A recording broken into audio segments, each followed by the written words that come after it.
जय माँ जय माँ जय माँ जय जय माँ। डीजे विकास रीगा सीतामढ़ी। आप सुन रहे हैं अमित पटेल की आवाज में।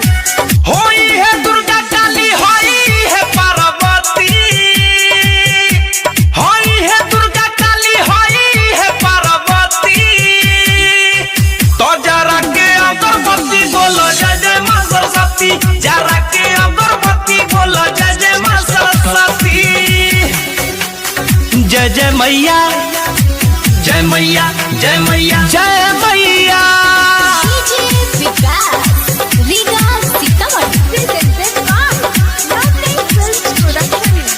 करो तो यारी सारा हाली हाली हो, अवतारी माई आज बीड़ा वाली हो अवतारी माई आज बीड़ा वाली हो।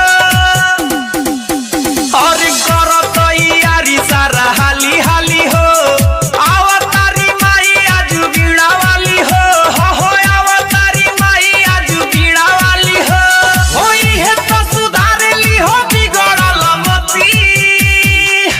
तो जरा के अगरबत्ती बोलो जय जय माँ सरस्वती, जरा के अगरबत्ती बोलो जय जय माँ सरस्वती। बोला बोला बीड़ा वाली मैया की।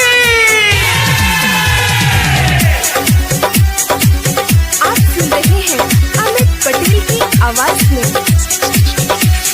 पढ़े वाला सबके पढ़ाई होई हो, इहे सारा लइकन के माई होई हो इहे सारा लइकन के माई होई हो।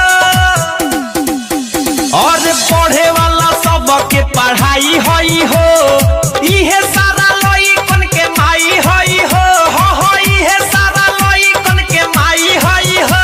ओ पूरा होई इनका से मंगबा तू जाती। तो जरा के अगरबत्ती बोलो जय जय माँ सरस्वती, जरा के